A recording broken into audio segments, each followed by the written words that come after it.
Good morning to everyone else. My name is Jamie Hammond. I am the Director of Library Services at Naugatuck Valley Community College located in Connecticut, and I'm the Chair of the Value of Academic Libraries Committee. I want to thank you for coming, and joining me are Lynn Silipini-Conaway, Vanessa Kitsey, and Stephanie McKiddish, who are our OCLC research team. I'd like to give a little context to this project, and that is from the Value of Academic Libraries Committee. We are a goal area committee of ACRL. We're part of the Plan for Excellence, and our goal is that academic libraries demonstrate alignment with and impact on institutional outcomes. So we're really working to promote the impact and the value of libraries to the Higher Education Committee, and that's something that we've been doing for many years now. In 2010, the Value of Academic Libraries Committee solicited and released a report called The Value of Academic Libraries, written by Megan Oakleaf, and that was a comprehensive review and report. She did an analysis of quantitative and qualitative literature, methodologies, and best practices for demonstrating value, and I'm sure you're all very familiar with that report. In 2012, another report called Connect, Collaborate, and Communicate, a report from the Value of Academic Library Summits, was issued, and that report contained 5 recommendations to demonstrate value. Over the next several years, the Value of Academic Libraries Committee continued to work, and last year in 2015, the committee conducted a gap analysis of work based on the 2010 and 2012 paper recommendations. So looking for opportunities to move forward and build on the work that's come before us. Last year, we decided, based on that gap analysis, to seek a consultant to lead a research agenda, and that recommendation was made to ACRL and approved.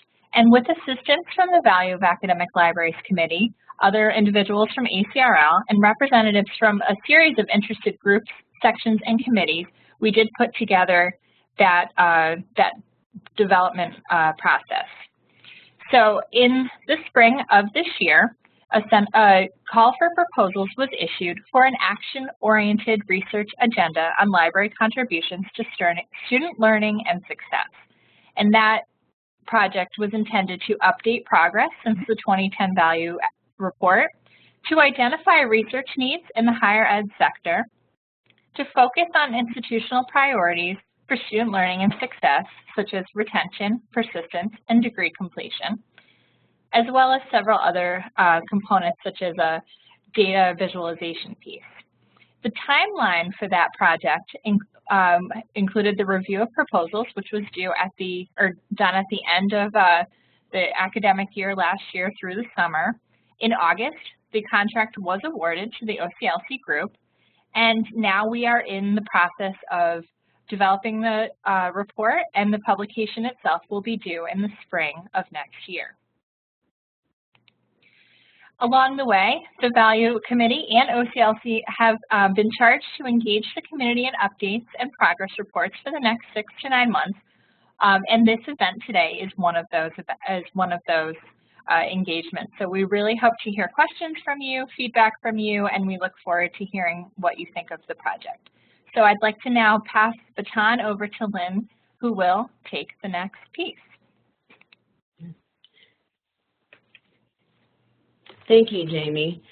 And I want to thank everyone for being here. And the title of our project is How Far Have We Come and What Do We Do Next? Completing an Action-Oriented Research Agenda. And so today, Steph and Vanessa and I will talk about the 2 phases of the study that we've completed so far.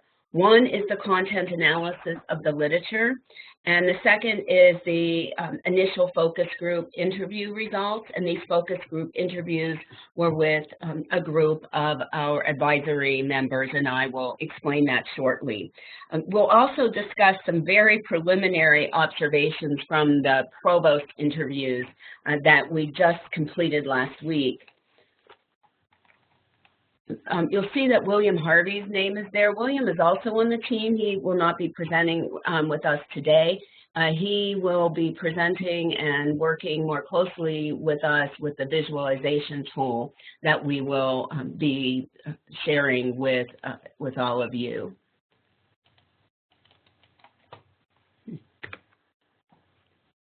I'm sorry, I'm having trouble moving the slide, which I did not have yesterday. There we go. And so our advisory group that I mentioned has 14 members, and you'll see the code on the left. That's the code for each of the advisory group members, and the type of university library that they work in. These individuals are either university library deans, directors, or assistant university librarians. We try to have a diverse group. So you'll see we have four-year colleges, research universities, community colleges, secular, non-secular, and we also try to divide them up by regions within the U.S. We also looked at public and private institutions. And so we tried to have a representative sample. And this advisory group was brought together because we wanted to have the input from individuals actually living in the academic environment.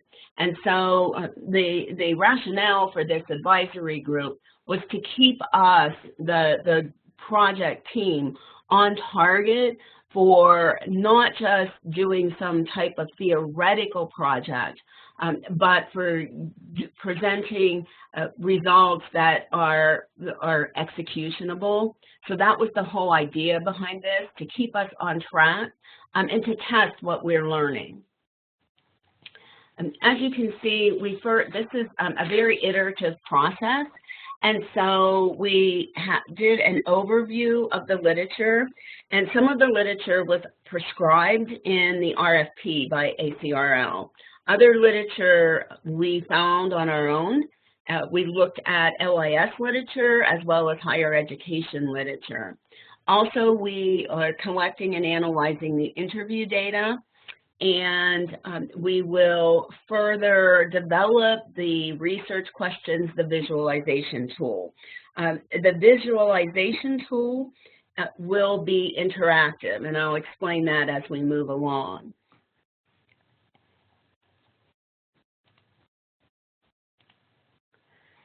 And so I want to talk a little bit about the initial codebook development, because Steph and Vanessa will be talking about how we coded items. And so we developed this initial codebook from the documents that ACRL specified for us to review. And we have two types of codebooks. And the one you're looking at now, this example, is the thematic coding scheme. And so you'll see that we have a trend or a theme in the left column where it says higher education trend. And then you'll see that the trend, a definition. So we include a definition because this really helps with the coding, since there are multiple people coding and we want to be consistent. And then we also provide examples of the library response or responses to these trends or themes. You'll also see the color-coded boxes. And the orangish color is or pumpkin maybe for the season, is the response to students. And the olive green is the response to both students and faculty. And the darker blue is the response to faculty. So you'll see that learning in college and beyond is the response to students. The research support is both for students and faculty, and the dark blue teaching support is the response to faculty teaching assistants. Some of the areas in the code book are that we've been looking at are student enrollment, retention, graduation, success in college achievement, effectiveness of library assessment when libraries collaborate with other campus units, contribution of library instruction in spaces, collaborative instructional activities, instructional games, research data services, discovery services, the library as a place for student success, and information literacy assessment. So these are just a few, and these themes, these trends came out of the literature. Now, this is what we call the themes for factors of inquiry. And you'll see that it basically, with the factors of inquiry, they include the year, the type, the sector affiliation, so that's private, public, secular, non-secular. We also have the definition and then the value. So year is pretty self-explanatory. The type, college, community college, university. We also included the type of, if data were collected, the type of data collection methods or analysis were included in this. So I call the factors of inquiry the demographics of the literature or the demographics of the document. So that's an easy way for me to think about that. The factors of inquiry were only coded for documents labeled as studies. So, and that equaled 191 in the sample. And that we had more than 300 documents that were reviewed and coded. I'm going to turn the baton over to Steph, who will talk more about the coding and the processes.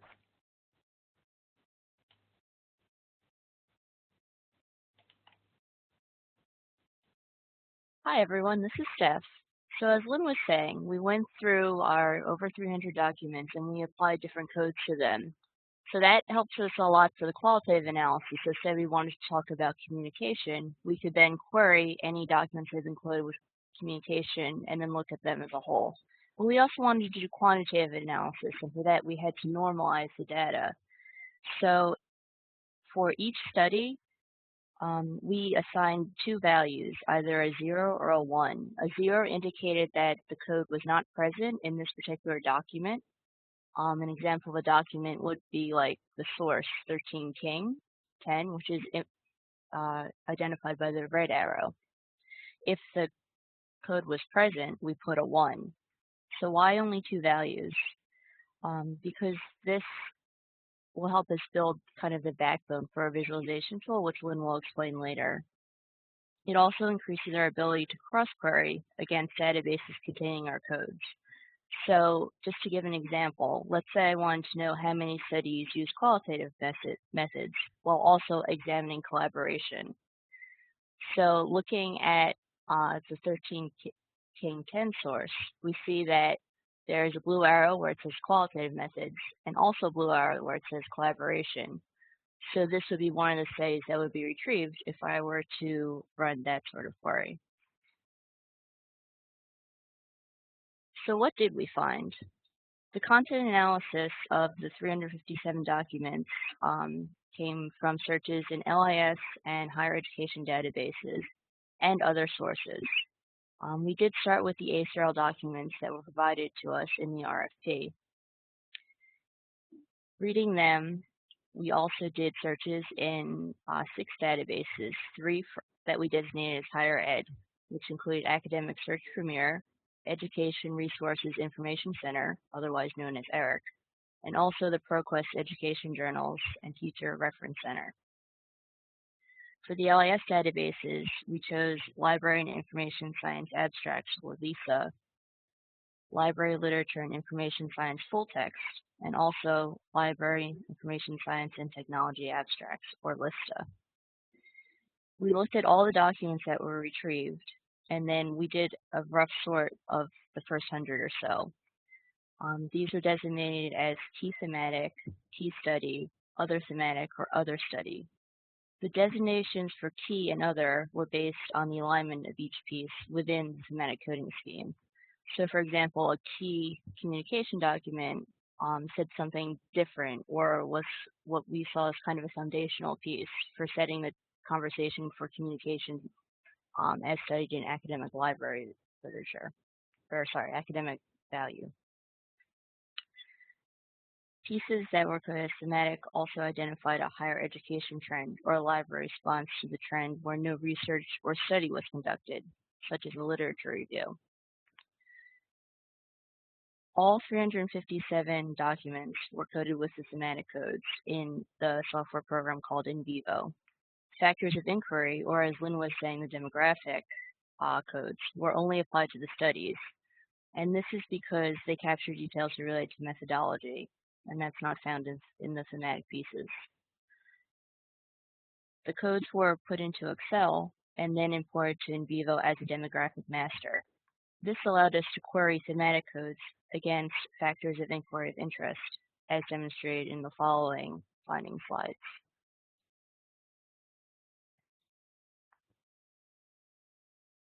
So when you're dealing with quantitative data, it's always kind of like a struggle to figure out the best way to present it, especially if it's going to be printed out, in black and white. So this is our Wordle that kind of shows the relative frequencies of the code. So you can see that it appears that each theme was coded a little less than half of the documents, and the majority of themes were discussed evenly across the documents. The least frequently appearing codes included communication, the provision of technology, inclusivity and diversity, and accreditation. Accreditation is very small, sort of in the middle of the Wordle. On the other hand, service appeared in 67% of the documents, so it in a way was disproportionately addressed as a library response in the literature, and that's why it's the biggest word that's on this screen.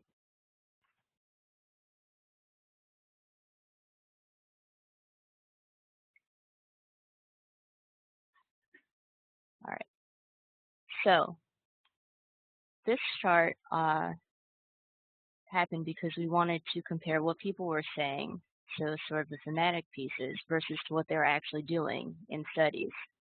Remember, the thematic pieces didn't have to have an actual study attached to them. Thematic readings tended to have more thematic codes than studies, approximately 11% more codes. This means that in each thematic piece, it seemed like people talked about a wider range of topics or areas of higher education trends that we were studying. A likely explanation is that thematic documents included genres such as literature reviews and lists, where these studies were empirically grounding a phenomenon observed among one or two themes. Now, for codes that have more than 11% mean difference between thematic and study types were assessment, communication, collaboration, and accreditation. This means that we talked about it more than the literature than studies were actually done on this particular area. We also wanted to see if there was a statistical difference between some of the studies that were talked about, some of the topics that are talked about in the thematic pieces versus studies. So 2 proportion z-tests were run to test for significance between the portion of codes applied by study type, and then they were also adjusted for false positives. Remember, a false positive is when we think that the code is present, but then it really wasn't. All of the 4 codes that were just mentioned, which were assessment, communication, collaboration, and accreditation, were statistically significant, as well as the following 2, which were provision of technology and success in college. So that means that the differences between the red and the blue bars, once again, was statistically different.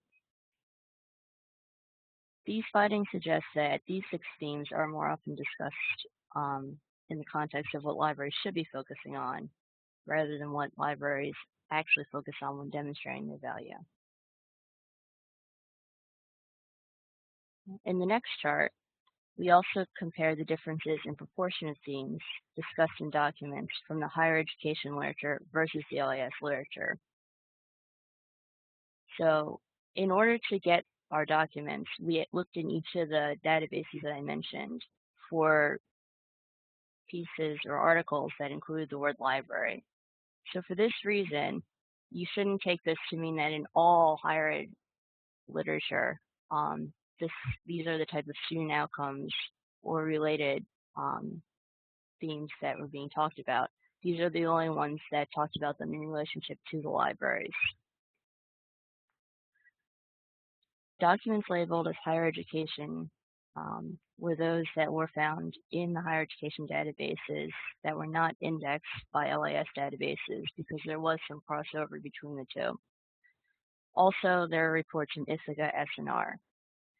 So these higher education literature pieces included 18 documents, which are about 5% of the total. There were 52 documents, or 15% of the total, that were designated as both higher education and LIS literature. And then there are 287 documents, or about 80%, that were only from the LIS databases. This figure illustrates the percent difference between thematic code by whether a document is from the higher education literature, which is the blue bar, the LIS literature, which is the green bar, or higher education and LIS literature, which is the red bar. So you'll see that some of the bars look like they're a lot shorter than other bars. For instance, if you look at the blue bar for service, it seems very small in comparison to the green and the red bars. So once again, we ran the two proportion z-tests, which indicated that higher education literature, which once again is the blue bar, is statistically less frequently has the service code compared to the higher education and LIS literature or the LIS literature. The z-value is actually negative 3.76, which is a very small percentage. Percentage was less than 0.01. Also, if you look at the little green bar that's next to success, all right, that's an indication that LIS documents, only LIS documents, were less likely to mention student success as compared to pieces found in the higher education and higher education LIS literature combined. That z-value is a negative 4.45, and once again, the probability was less than 0.01.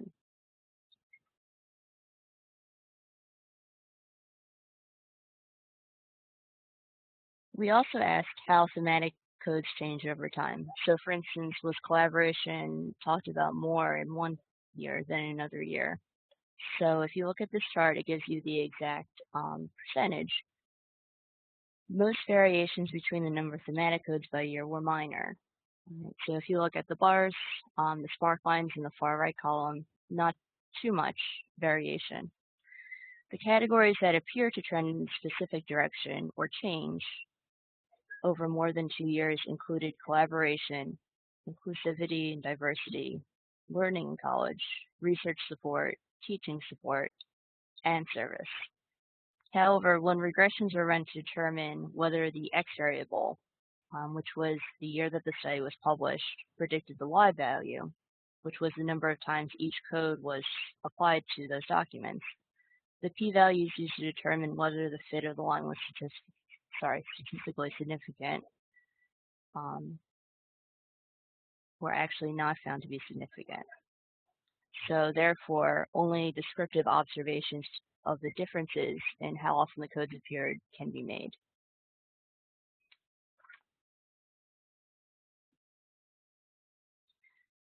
We also wanted to see if there was a difference between studies that took place at multiple versus single institutions.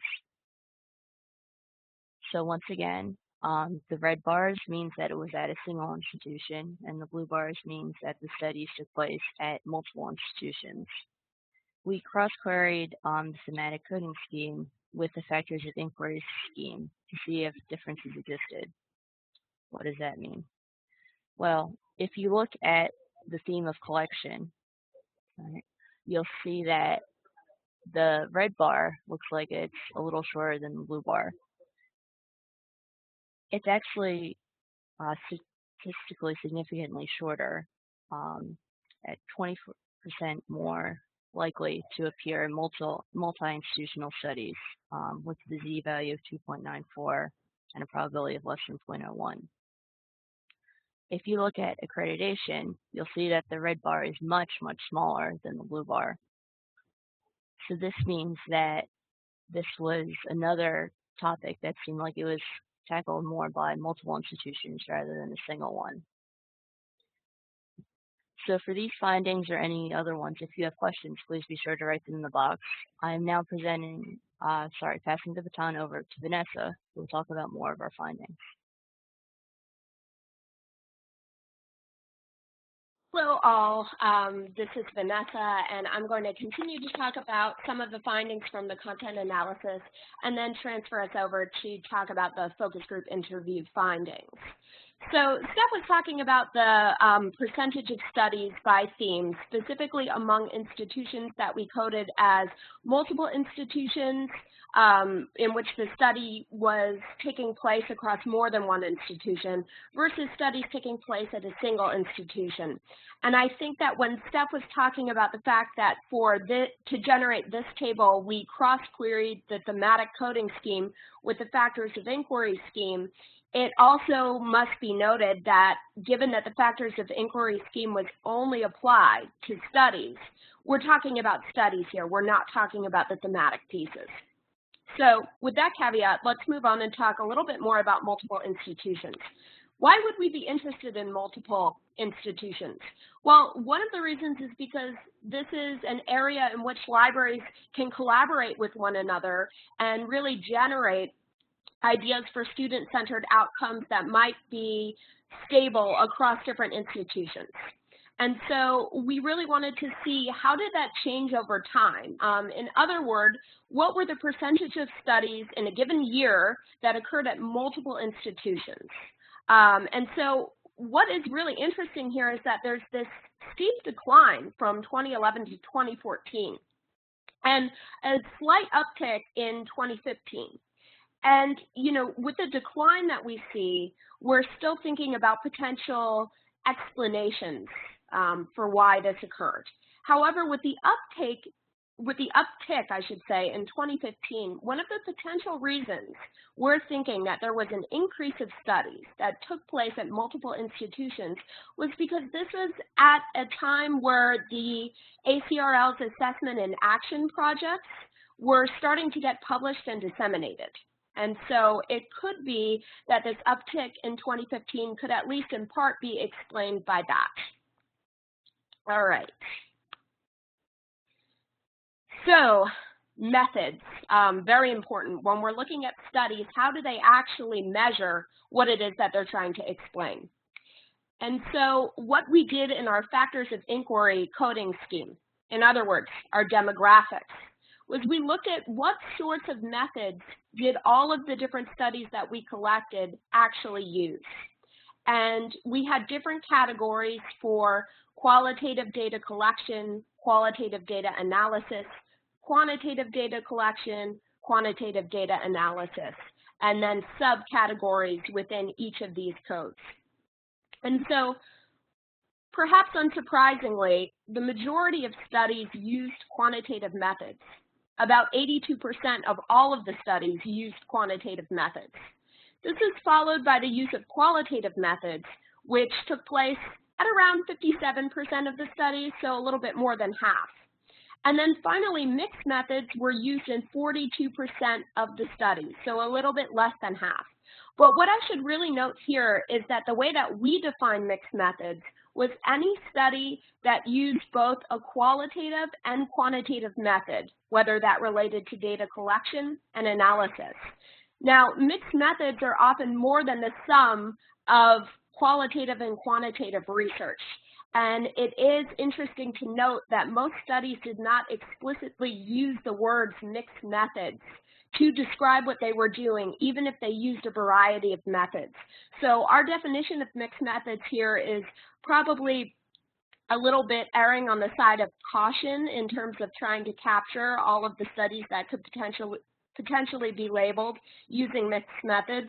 In other words, I'd fashion to guess that there were less studies that actually used a methodology around mixed methods, and more studies that just use a combination of quantitative and qualitative methods without kind of conceptualizing the larger conclusions that could be drawn by using a mixed methods approach. So going back to drilling down into the sorts of methods used, in terms of quantitative research, which again was the majority of the research employed by the studies, heavily these studies relied on descriptive statistics as the primary mode of analysis.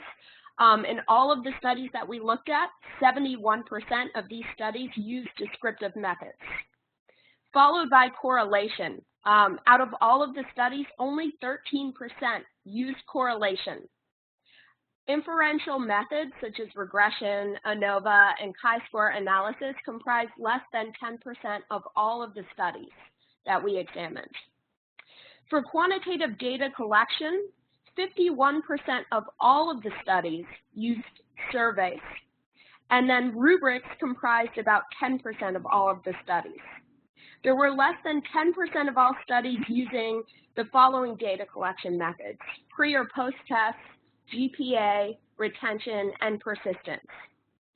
Qualitative analysis was dominated by content analysis. 49% of all of the studies used content analysis methods.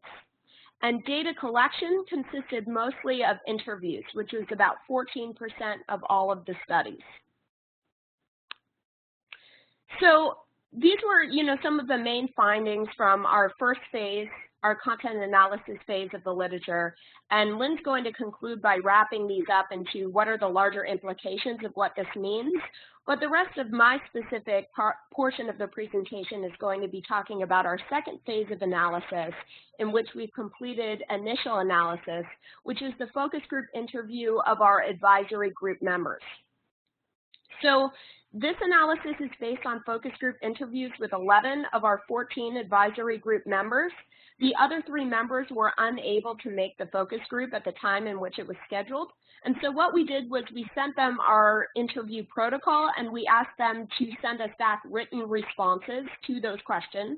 And so we will use those written responses to supplement these findings, but that has not been done yet. So really right now we're reporting on 11 of the 14 advisory group members' responses. So what we did is we recorded the focus group interview and we had it transcribed. And then similar to the content analysis, we used in vivo for analysis. We didn't use the factors of inquiry because, again, this wasn't a study. So we're just looking at our thematic codes related to student-centered outcomes. And so we used the thematic coding scheme, which had already been tested in the content analysis portion of our report. And so what we did was one team member coded and another team member checked the focus group interview codes. But we also allowed for some inductive coding so we could get some interesting categories that might not be reflected by our thematic coding scheme. And so an example of one of these categories that emerged from the data was privacy. So the first thing I want to show is when we look at that thematic coding scheme that we used for the content analysis portion, how did the focus group respondents actually reply? And it should be noted here that the unit of analysis was a response. So in other words, a question would be asked of the focus group, and then you'd have all of the participants take turns and respond. And so each response we coded as one code or one unit of analysis. So this table demonstrates, or I should say this figure demonstrates, that focus group interview participants most often discuss service, communication, collaboration, and assessment. And they less frequently mention the themes of success in college, inclusivity and diversity, and accreditation. Now, what's really interesting here is if we take a deep dive and actually compare the proportion of codes from our thematic coding scheme that were applied to the focus group interviews versus our content analysis of documents. And so when we actually compare the application of thematic codes across both data sources, we found that service, communication, and collaboration were all themes discussed more frequently by focus group interview participants, whereas success in college, learning in college, collection, and accreditation were brought up less frequently. And similar to our content analysis portion, we also applied 2 proportion z-tests, adjusting for inflated p-values so that we don't have false discovery rates. And all of these codes that I just outlined were statistically significantly different. So what were participants actually saying, and how can we describe what we're seeing in terms of the differences within the thematic codes applied when considering what's been done in the literature versus what librarians and higher ed librarians in particular are saying? And so, the first thing that you might have been surprised about when looking at that previous table is that focus group interview participants didn't really discuss student learning and success as much as within the literature that we reviewed. However, as explained by one participant, and I'll read this quote in full given that we reduced some of the text to fit on the slide. Quote, "I think probably each of us would have some example of our shared strategic initiatives around enhancing student success and promoting innovation and teaching and learning. I think those are probably common across all of our institutions. I think what's underlying all of this is that all of us can see our work as directly tied to the mission of the university, and it is what makes academic libraries unique in some ways, but also so successful, that academic libraries, in my personal opinion, are those that are directly connected to the mission of their unique institution." And so really a lot of participants agreed with what this person said and rephrased it in different ways. And it seemed to us that the focus group participants were centered around enhancing student learning and success as it was inherent to the library mission. But, really what they were concerned about was not necessarily fulfilling goals that were library oriented, but rather that were institutionally oriented. They felt that just fulfilling library oriented goals actually detracted from the impact they could make and communicate at the university level. And so this observation could potentially be explained by the fact that many of our participants are administrators in their academic libraries, so they're really thinking about how they could communicate and collaborate across departments and across universities. And so their focus is really to be strategic and targeted on high-level library goals. And it also accounts for why that disparity in the themes that we saw on the previous slide really might exist. And that's the fact that making connections and establishing relationships outside of the library, in other words, the code's assessment, collaboration, and communication, were among those most frequently discussed by the focus group participants. However, when we talk about collaborating and making connections, it's not as simple as having a conversation with one specific group or implementing the same strategies to make connections across various ones. Instead, outreach beyond the library is necessary for its success, as it relates to recognizing and adapting to the unique, quote, ecosystem, unquote, of relationships within the specific institution. And so you really get a sense of that by the quote displayed on this slide, which I'll read in full. There's one other thing when I was sitting here thinking about a lot of what's come out is that we're not islands. Not that we ever were, but I think part of our success in reaching to students and faculty is the way we collaborate with others. One thing I will say is that I think it needs to be a sort of multi-level communication from the provost to those relationships you have with other units, like the Centers for Teaching and Learning, to the academic units, to the individual relationships that librarians and staff have with faculty and students. All of those levels reinforce each other, and any alone doesn't quite work as well. So really what this participant is saying, and again, many agreed with this participant, is that establishing multi-level communication requires collaboration, and librarians must have the ability to recognize how the multiple stakeholders within their specific university ecosystem interrelate and leverage their relationships to attain, quote, shared goals, unquote, rather than just library-oriented ones. So with that, I'm now going to hand over my presenter duties back to Lynn, as she's going to conclude our analysis of the focus groups, as well as take us into our discussion.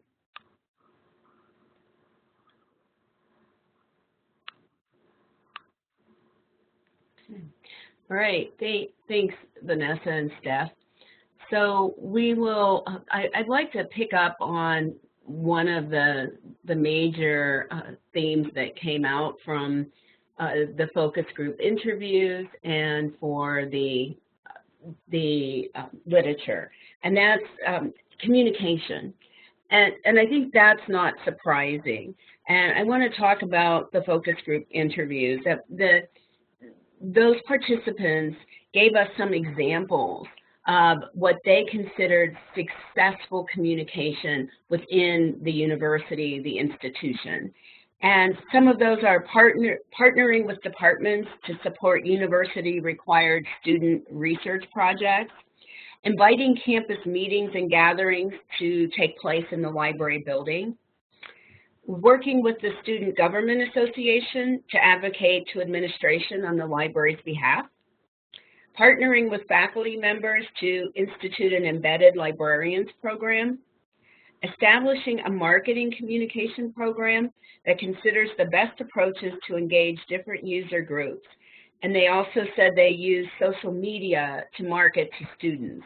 And I want to really emphasize the marketing, something we often forget in academia, because when we've conducted interviews with students, faculty, and our other user research, we have learned that many of these individuals have no idea of the breadth of services that the library offers. And so we really need to be thinking about communication through marketing and promotion. Completing a 2-year pilot study with grant funding to build use of special collection materials into course curriculum. And this is another thing that I would like to talk about. We can promote our special collections in other ways as well.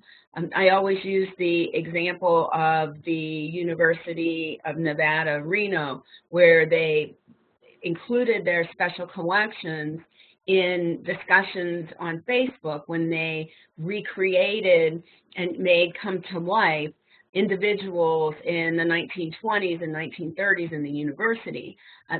Facebook eventually made them to take down these individuals because they were not alive, but they're still doing things, and it brought people to those special collections via promotion, but also promotion through social media. And so they made the collections come to life. And I think this is really important to think about. Other ways are the efforts that librarians are now doing with Wikipedia and putting links in the references to special collections and online resources. And this has come out a lot with interviews we've been doing currently with students and faculty, that they're actually looking at the references and basically citing those references and not the Wikipedia entry. Also, the focus group interview participants talked about examining learning goals and impacts articulated by other departments to see where potential synergies are present. So that's leading into being proactive and collaboration. And then collaborating with the career office to articulate library impacts with student learning outcomes. So these are just a few examples of this communication, which includes marketing and will lead to collaboration. And so one of the other things that was discussed was the librarians as university citizens.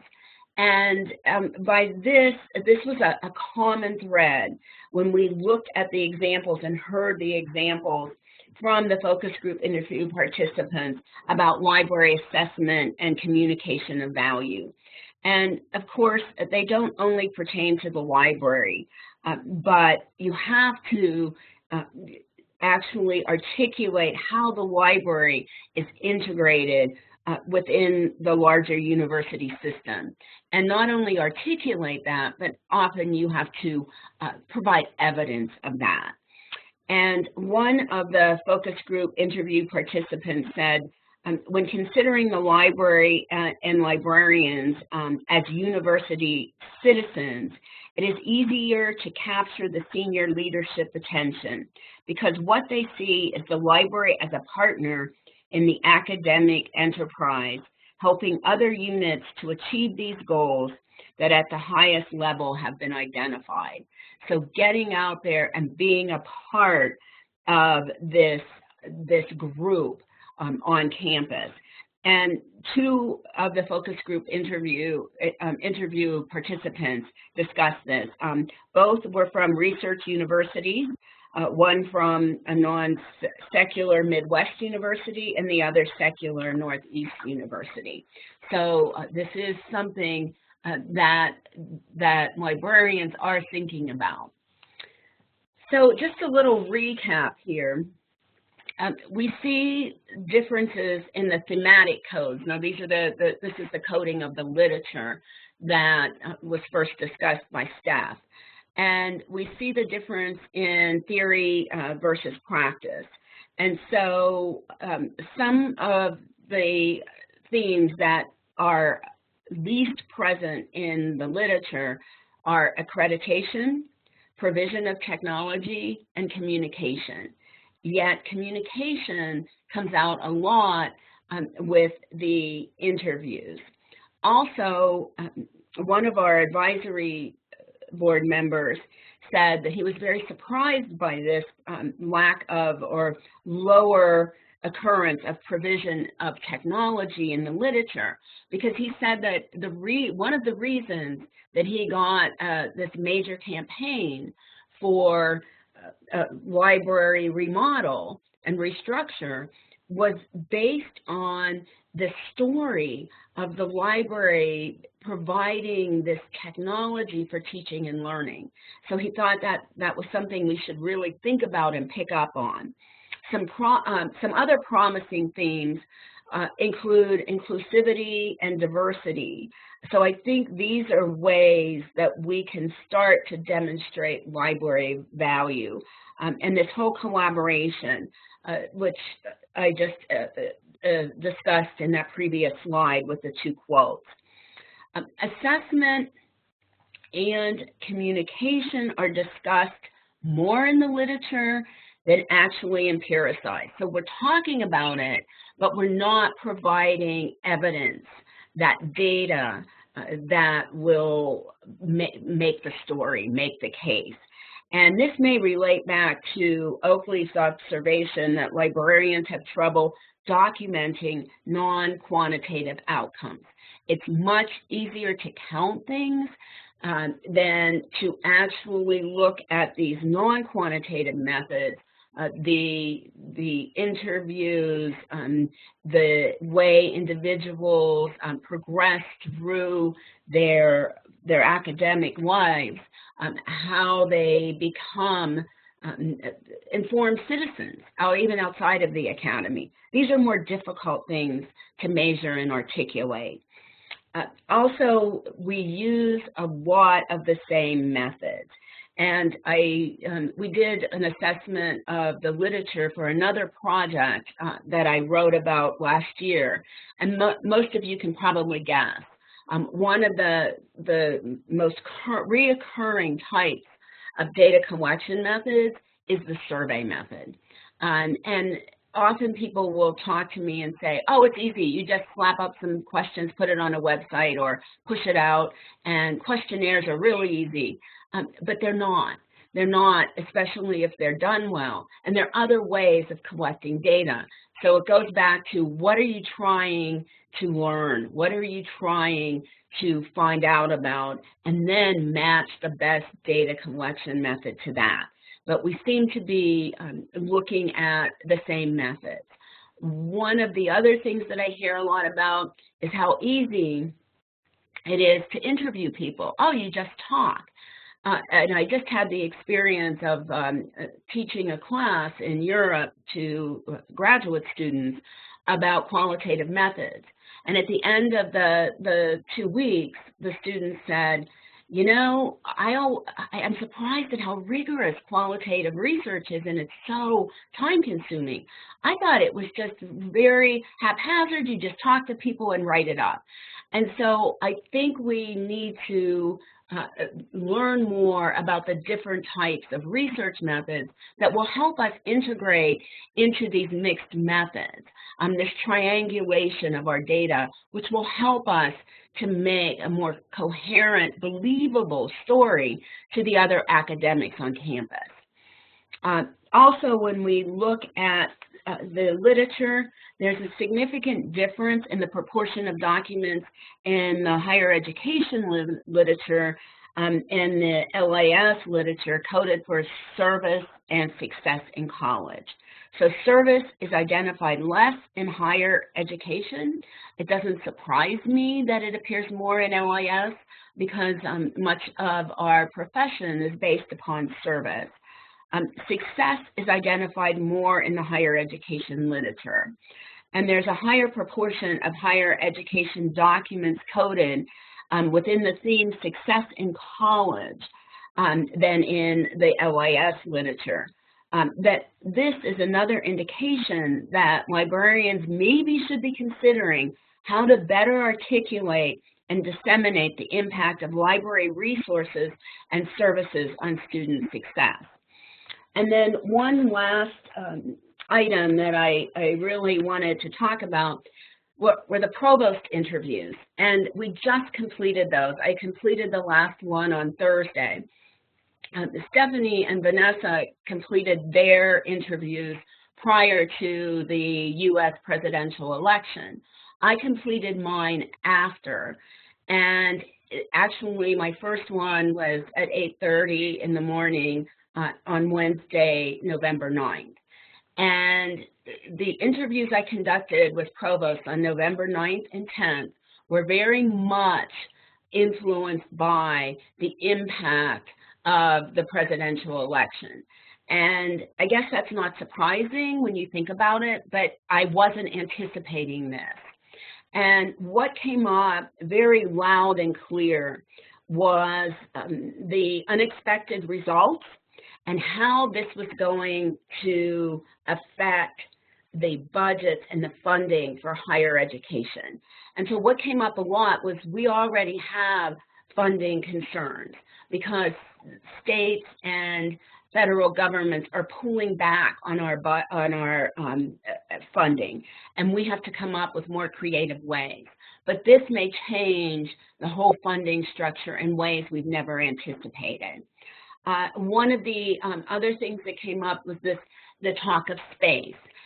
Some were very pro libraries and how the librarian or the university librarian director was very much a part of the governing board of, or the governing community of the university, how the library was an integral part of teaching and learning.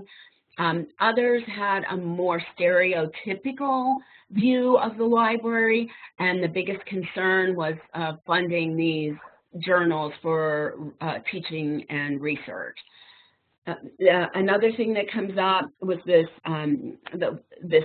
inclusivity, diversity theme. And in terms of that, the different styles of learners, the emergence of distance learners, and different ways of teaching and learning. Also looking at library space. It's a space for everyone, regardless if they live near or on campus. And so these were some of the issues that we heard loud and clear. I noticed that in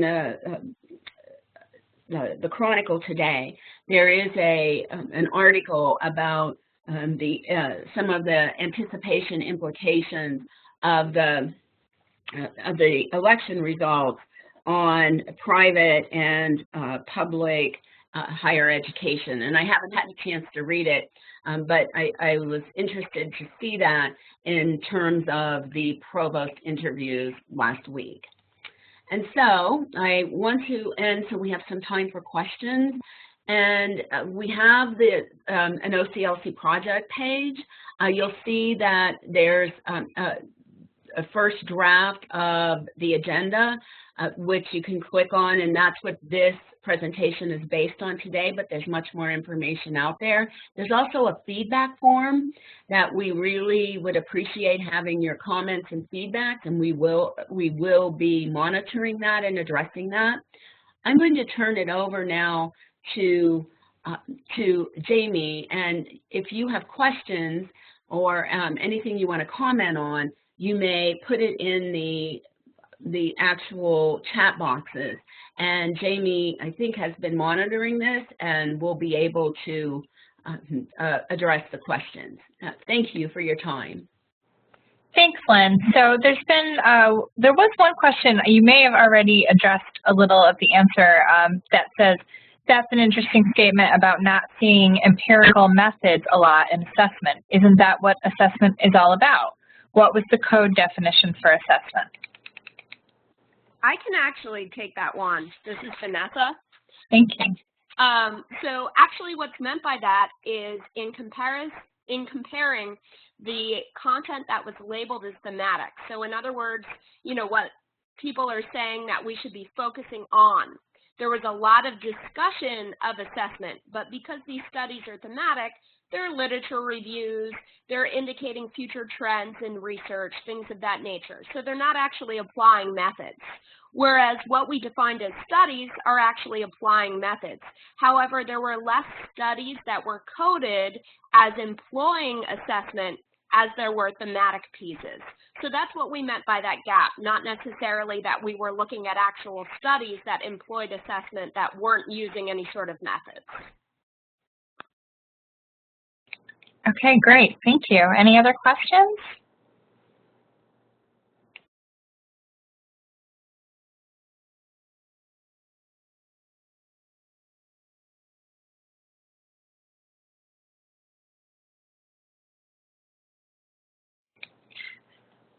While we give people a moment to type, I just want to say thank you to all the presenters.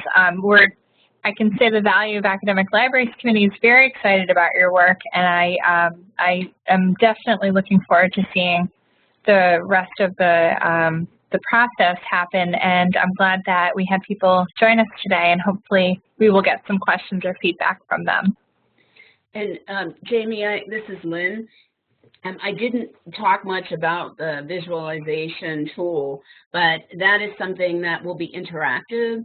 And so we'll have the literature available, and then we also will have the individuals be able to search by the demographics of the literature, by the themes, and also be able to input new literature. So it's not something we create that's sitting there that then is stagnant, but it should be a living document where we all can contribute.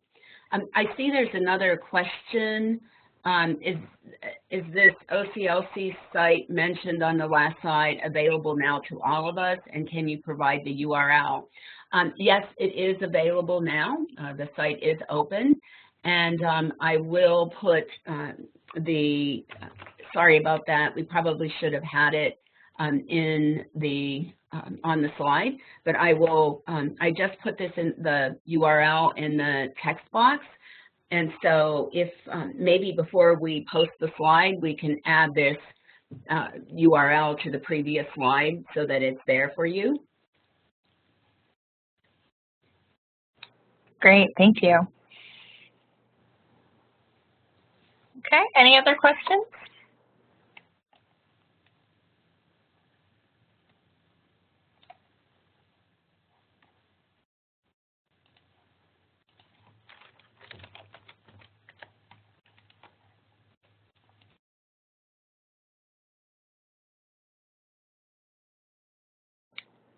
All right, well, the time is 1 o'clock Eastern, and I would just again like to thank you so much.